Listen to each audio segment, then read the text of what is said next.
بسم الله الحمد لله والصلاة والسلام على رسول الله. السلام عليكم ورحمة الله وبركاته. maanta waxaa noo soo gabagaboobay safarkii aan ku nimid magaalada Beledweyne. runtii safar guuleed wanaagsan oo ahaa sida aan horeyba idinku sheegnay. safarkan waxay ahayday inaan dadka deegaanka iyo xaaladaha deegaanka jiran aan xogogaal u noqono, dadka deegaankana aan soo dhageysano duruufahooda iyo shu'uuntooda gaarka ah. aad iyo aad ayaan ugu faraxsanahay safarkaani. waxaan dhageysanay dadka Soomaaliyeed ee deegaankan ku nool magaalada Beledweyne iyo duruufaha ay ku nool yihiinba iyo waxyaabaha muxuu ahaa caqabadaha haysta iyo wanaaga iyo guulaha ay gaareen intaba waa ka soo dhageysanay talooyinkooda guud ahaan dalka Soomaaliya iyo maxaan ku yiraahday ra'yiga ay ka qabaan dawladnimada iyo sida ay mustaqbalka u arkaan. waa soo dhageysanay waxyaabo badan oo aan soo weydiinay, su'aalaha way nooga jawaabeen. su'aalo badan ayagu ay qabeen oo ama ku saabsan dawladnimada ama ku saabsan mustaqbalka iyo sida ay wax noqonayaan ama ku saabsan wixii hore la soo maray iyo muxuu waaye aragnimadii laga kasbaday intaba waa ka wada sheekaysanay. runtii waxayna ahayd safar guuleed. odayaasha dhaqanka, duubabka, ugaas xasan, ugaas khaliif oo aan aad iyo aad waqti dheer isla qaadanayna, sidoo kale isaguna waan aad iyo aad ayaan uga sheekaysanay deegaanka iyo amuurihiisa iyo duruufihiisa iyo mustaqbalka waxa la rabo, sida ay dadku dareenkooda sida uu yahay u arkaan in mustaqbalka muxuu ahaa wax noqdaan sida ay jeclaan lahaayeen iyo duruufaha gaarka ay hadda ku sugan yihiin iyo guulaha ay gaareen iyo waxa u qabsoomay intaba waa ka soo dhageysanay. runtii wax aad iyo aad loogu farxo ay ahayday. marka guul mar kale waxaan rabaa inaan fursadan uga faa'iideysto inaan u mahad celiyo dadweynaha Beledweyne degan guud ahaantiis.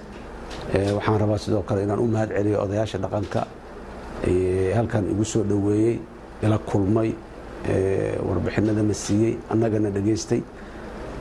waa u mahad celinaynaa qaybaha kala duwan ee ururada bulshada aan la kulanay, dhalinyarada, haweenka lahaay ayaguna sidoo kale waa u mahad celinaynaa iyo soo dhaweyntii u fiicneed aan kala kulannay.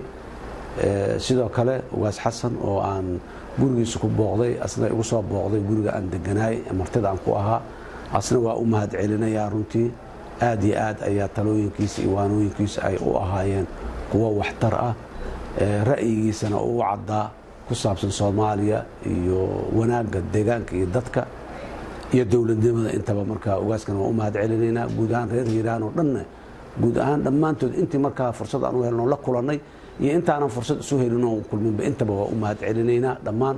waxaan rabaa dadka qurba joogta ee deegaankan ka tirsan in ay deegaankooda ka warqabaan arrimaha bulshada, caafimaadka, tacliinta, waxyaabaha mujtamacu u baahan yahay inay qayb ka qaataan. dabcan dawladda bas aan ugu hadlayna, dawladdeenu waa dawlad muxuu ahaay heer awoodaheedu ay xadidan yihiin duruufaha jira dalka ka jira awgiis. marka in dadka laga warqabo oo gargaar iyo kaalmo iyo garab istaagid intaba la siiyo waan kula dardaarmaynaa. dadka deegaankan gobolka Hiiraan u dhashay ama dowlad goboleedka Hirshabeelle ka tirsan ee dibadda ku nool iyo kuwooda waxaystay ganacsatada ama xoolo qabeenka ah intaba in ay deegaanka iyo dadka ka warqabaan waa u dardaarmaynaa, waana warbixinaynaa. guud ahaan xaaladda kale ee deegaanka waa fiican tahay.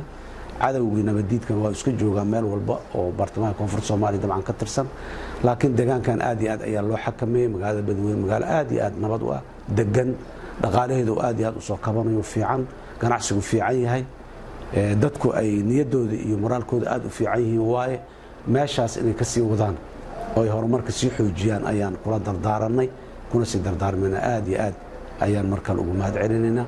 saxaafadda nala joogtay muddada la soo dhaafo dhanna aad iyo aad ayay u mahadsan tahay. waa salaamatiin. wasalaamu calaykum waraxmatullaahi wabarakaatu.